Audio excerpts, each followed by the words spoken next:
नमस्कार, मैं हूं देवेंद्र। आप देख रहे हैं MH1 न्यूज। हरियाणा भाजपा को आज नया प्रदेश अध्यक्ष मिल गया। महिला प्रदेश अध्यक्ष मिली हैं डॉक्टर अर्चना गुप्ता। हमारे साथ मौजूद हैं, आइए बात करते हैं। मैम, सबसे पहला सवाल, कैसा फील कर रही हैं आप? अच्छा फील कर रही हूँ, लेकिन एक बहुत बड़ी जिम्मेवारी है, तो कोशिश करेंगे जिम्मेवारी पे खरा उतरे। महिला प्रदेश अध्यक्ष, नारी शक्ति वंदन अधिनियम आया था, उसको लेकर लगातार कांग्रेस का विरोध भी जो है वो देखने को मिला। प्रधानमंत्री मोदी भी कहते रहे, हरियाणा भाजपा भी कहती रही। अब आप प्रदेश अध्यक्ष बन गई हैं, महिला आ गई हैं, महिलाओं को नई शक्ति मिलेगी, जिस तरीके से आज धनखड़ साहब ने कहा शक्ति वंदन। देखिए, पिछले दिनों हमारे देश के यशस्वी प्रधानमंत्री मोदी जी 33% का आरक्षण महिलाओं के लिए लेकर आए, चाहे वो विधानसभा थी चाहे लोकसभा थी। लेकिन हमारे जो विपक्ष हैं, चाहे कांग्रेस है, टीएमसी, सपा, इन्होंने इस बिल का इतना विरोध किया। और जब इस बिल को धरातल पर मोदी जी लेकर आए, लोकसभा में पेश किया उन्होंने कि 2029 में हमारी 33% बहनें जो हैं चुनाव लड़ सकें, देश की आधी आबादी को जब अधिकार दिलवाने की बात थी, तो इन विपक्षी पार्टियों ने हमारे देश की आधी आबादी की पीठ पे छुरा घोंपने का काम किया। इन्होंने हमारी महिलाओं को उनके अधिकारों से वंचित किया। इन्होंने हमारी महिलाओं के अधिकारों का हनन किया। लंबे लंबे समय तक आप देख रहे हो कि 60 सालों से कांग्रेस का राज रहा। लंबे समय तक इंदिरा गांधी जी देश की प्रधानमंत्री रही, सोनिया गांधी जी पर्दे के पीछे से प्रधानमंत्री रही, लेकिन महिलाओं की सुध कभी नहीं ली कांग्रेस पार्टी ने। देश के प्रधानमंत्री नरेंद्र मोदी जी बने, उन्होंने महिलाओं की चिंता करी कि उनके घर में स्वच्छ ईंधन आए, उनके घर में रसोई में पीने का जल आए, उनके घर में शौचालय बने। एक ऐसी मूलभूत आज़ादी के 60 साल के बाद भी देश की महिलाएं, देश की आधी आबादी पूर्णतया त्रस्त थी। जो बेसिक नीड्स होती हैं उनके ऊपर भी कांग्रेस ने कभी ध्यान नहीं दिया। आज 50 करोड़ से ज़्यादा गरीब लोगों को, जिनको कभी बैंक की दहलीज पर चढ़ना भी नसीब नहीं होता था, उसमें से 50 करोड़ से ज़्यादा तो खाते खुले जीरो बैलेंस के।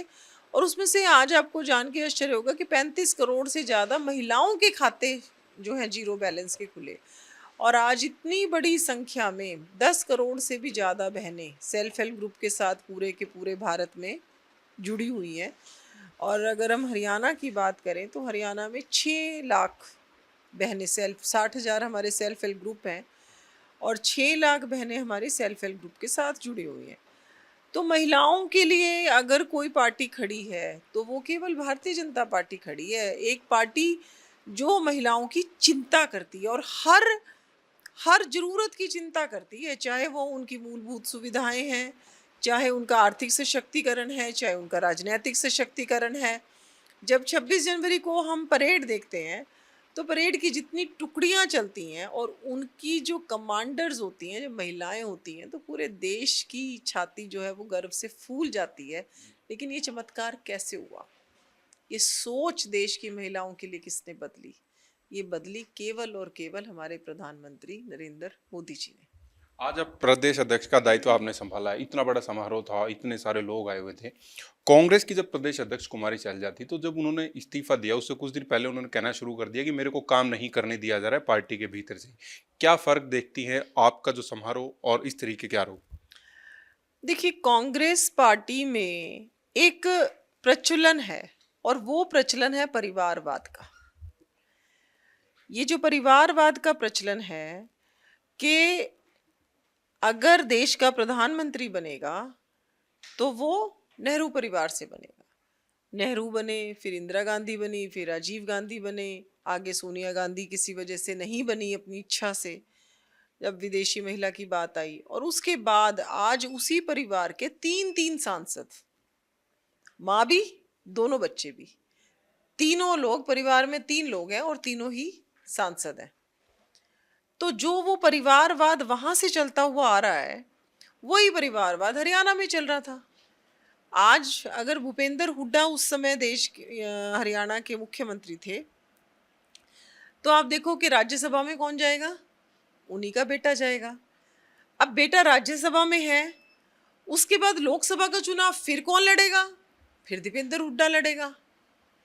तो ये जो परिवारवाद की परंपरा उस पार्टी में है, उस पार्टी में परिवारवाद की वजह से एक दलित महिला शैलजा जी एक अच्छी नेता हैं, लेकिन उनको भी काम करने नहीं दिया गया। क्यों? क्योंकि अब जो भी काम होगा वो उस समय के तत्कालीन मुख्यमंत्री के हिसाब से होगा, अदरवाइज तो कोई काम कर ही नहीं सकता। लेकिन भारतीय जनता पार्टी एक विचार पर चलने वाली पार्टी है, एक अनुशासित पार्टी है। परिवारवाद, भाई भतीजावाद का यहाँ कोई स्थान ही नहीं है। एक गरीब चाय बेचने वाले का लड़का आज देश का प्रधानमंत्री बना, कोई राजनीतिक बैकग्राउंड नहीं। कैसे बना? केवल और केवल अपने कर्मों से, अपनी कड़ी मेहनत से, अपनी लगन से कि मैं वहाँ तक पहुँच सकता हूँ। आज मुख्यमंत्री जी हमारे प्रदेश के हैं, गरीब किसान का बेटा, जिसने बूथ अध्यक्ष के रहते हुए अपना राजनीतिक सफ़र शुरू किया और आज हरियाणा के शीर्षतम पद पर वो आज विराजमान है। तो ये पार्टी कार्यकर्ताओं की पार्टी है, ये पार्टी किसी एक परिवार की पार्टी नहीं है। तो इसलिए आज और मैं भी एक, मेरा भी कोई राजनीतिक बैकग्राउंड नहीं है, हालांकि मेरे दादाजी स्वतंत्रता सेनानी जरूर थे, बट मेरा कोई राजनीतिक पृष्ठभूमि नहीं है। मैं भी एक साधारण कार्यकर्ता जिसने महिला मोर्चा जिला अध्यक्ष के तौर पर अपनी राजनीतिक सफ़र शुरू किया और बिना ही किसी राजनीतिक पृष्ठभूमि के आज मुझे प्रदेश का अध्यक्ष जैसी महत्वपूर्ण जिम्मेवारी भारतीय जनता पार्टी ने सौंपी।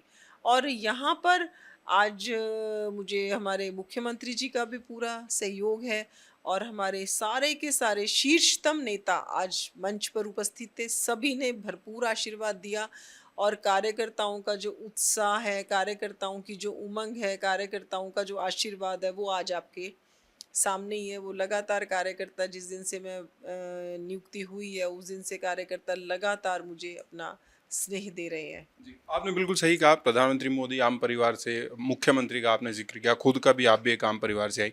अब आपकी प्राथमिकताएं क्या हैं संगठन को लेकर, क्योंकि संगठन की टॉप जिम्मेदारी अब आपके पास हरियाणा की है। देखो, संगठन की जो प्राथमिकताएं की बात अगर हम करें, हम तीसरी बार सरकार में आए, हम 48 सीटें जीत कर आए, लेकिन वो जो 42 सीटें हमने हारी है, जो लोकसभाएं हमने हारी, अगर मान लो हम रोहतक लोकसभा की बात करें, सिरसा लोकसभा की बात करें, वो क्षेत्र हमारे कुछ कमजोरी के क्षेत्र हैं। उन क्षेत्रों में हमारा संगठन और ज़्यादा मजबूत हो, उन क्षेत्रों में भी हम विजय की तरफ अग्रसर हों, ऐसी मेरी प्राथमिकता रहेगी। और जो मोदी जी का सपना है कि 33% महिलाएं चुनाव लड़ें, तो ऐसे नहीं होता कि कोई व्यक्ति, कोई बहन किचन में काम कर रही है और एकदम आएगी, चुनाव लड़ेगी और वो जीत भी जाएगी। उससे पहले एक लंबी यात्रा मुझे लगता है कि किसी कार्यकर्ता को करनी पड़ती है। तो कोशिश रहेगी कि और ज़्यादा महिलाएं भारतीय जनता पार्टी के साथ जुड़ें, उनको काम दिया जाए, उनको राजनीतिक तौर पर सुदृढ़ करा जाए, ताकि 2029 में वो कोई चुनाव लड़ने की भूमिका में आ पाएँ। और साथ ही साथ मोदी जी का सपना है कि 1 लाख युवा राजनीति से जुड़े। तो कितने युवा हमारे साथ जुड़ सकते हैं, किस भूमिका के साथ जुड़ सकते हैं, उसकी भी चिंता करने की आज बहुत हमें ज़रूरत है कि हम ज़्यादा से ज़्यादा युवाओं को अपने साथ जोड़ सकें। युवाओं की जब भी बात आती है तो लड़कों की ज़्यादातर बात आती है। यूथ में भी जब आप देखेंगे लड़के, आप क्योंकि महिला हैं, लड़कियां, छात्राएं किस तरीके से आपके साथ आएँ? क्या इसको लेकर आपके दिमाग में कोई रोड मैप है? देखो, मुझे ऐसे लगता है कि जब कोई व्यक्ति बिल्कुल नया होता है, जब कोई रॉ व्यक्ति जिसको हम कहेंगे फ्रेश, उसको जब भी हमने किसी चीज़ के साथ जोड़ना है, और तो मुझे ऐसे लगता है सेवा एक बेस्ट माध्यम है। क्योंकि हर व्यक्ति कुछ ना कुछ सेवा, कुछ ना कुछ समय समाज के लिए देना चाहता है। ये हम भारतीयों की परंपरा है, ये हमारी संस्कृति है कि हम कुछ देना चाहते हैं। वो जो देना चाहते हैं वो सामाजिक कार्य में हम श्रम दान भी कर सकते हैं, हम समय लगा सकते हैं, हम किसी को पढ़ा सकते हैं, किसी को गाइड कर सकते हैं। मुझे ऐसे लगता है कि जब सामाजिक क्षेत्र में अपना काम छोड़ के आप थोड़ा सा बाहर निकलते हो, फिर हम धीरे धीरे व्यक्तियों को राजनीति के साथ जोड़ सकते हैं। तो जो हमारे संगठन का मूल मंत्र है, सेवा ही संगठन, मुझे ऐसे लगता है कि सेवा के क्षेत्र में हम युवक और युवतियों को जोड़ेंगे और फिर धीरे धीरे जब उनको लगता है कि हमारा काम का दायरा और बढ़ सकता है, तो मुझे लगता है कि फिर वो राजनीतिक क्षेत्र में काम करने के लिए तैयार होंगे। तो प्रदेश का कार्यक्रम बना रहे हैं अभी जाने के लिए? प्रदेश में प्रदेश का कार्यक्रम बहुत जल्दी बनाने वाले हैं। अभी एक बार मेरी इच्छा है कि मैं माननीय गृह मंत्री जी से और माननीय प्रधानमंत्री जी को धन्यवाद मैं दे के आऊँ। माननीय राष्ट्रीय अध्यक्ष जी से मैं मिल चुकी हूँ, लेकिन एक बार वहाँ से मुझे जैसे ही समय मिलता है एक बार मैं उनको मिल के आती हूँ और उसके बाद नेचुरली पूरे प्रदेश में अब जाना ही है। मेरा आखिरी सवाल है मैम, कई बार देखा जाता है जब सत्ताधारी पार्टी हो और उसका संगठन और सरकार दोनों का सामंजस्य बैठा रहे, इसको लेकर किस तरीके से आपके दिमाग में? देखो ये तब होता है, मैंने जब आपको बताया कि जब सब कुछ एक परिवार के चारों तरफ घूमता है। आज अगर हम अपने मुख्यमंत्री जी की बात करें तो मैं पहले ही बात कर चुकी हूँ कि वो हमारे बीच में से निकले हुए एक कार्यकर्ता हैं। तो हमें जब मुख्यमंत्री हमारे बीच में से निकला हुआ एक कार्यकर्ता है, हमारे आज जितने भी मंत्रीगण हैं, आज सभी आए थे, सांसद भी आए थे सारे, वो सभी मंत्रीगण हमारे ही बीच में से निकले हुए एक कार्यकर्ता है। तो और जब कार्यकर्ता ही उस पद पर बैठा है और कार्यकर्ता इधर संगठन में बैठा है, तो हमारी पहले ही सरकार की और संगठन की बहुत अच्छा तालमेल है। और मतलब मुझे ऐसे लगता नहीं है कि कुछ और बिठाने वाली बात है, क्योंकि वो भी हमारे ही कार्यकर्ता है। हमारे यहाँ सब व्यक्ति, चाहे आज प्रधानमंत्री जी हैं, वो भी एक बात बोलते हैं कि मैं प्रधान सेवक हूँ। उन्होंने भी बोला अपने भाषण में कि राष्ट्रीय अध्यक्ष मेरे बॉस हैं। तो सरकार और संगठन में समन्वय की दिक्कत तब आती है जब व्यक्ति स्वयं आधारित सब कुछ सोचता है, जैसे कि कांग्रेस में सोच है। हमारे सब लोग भारतीय जनता पार्टी के संगठन को मजबूत करने के लिए काम करते हैं और जो हमारी सरकार है वो अंत्योदय की भावना से काम करते हैं। तो हमारे सरकार और संगठन में तालमेल बहुत अच्छा है और वहाँ पर भी हमारे कार्यकर्ताओं को ड्यूटी मिली हुई है, यहाँ भी हमारे कार्यकर्ताओं को ड्यूटी मिली हुई है। तो कोई ऐसे डिफरेंट वाली बात है नहीं। कार्यकर्ताओं को कोई संदेश है, क्योंकि अब महिला प्रदेश अध्यक्ष आ गई 43 साल के बाद?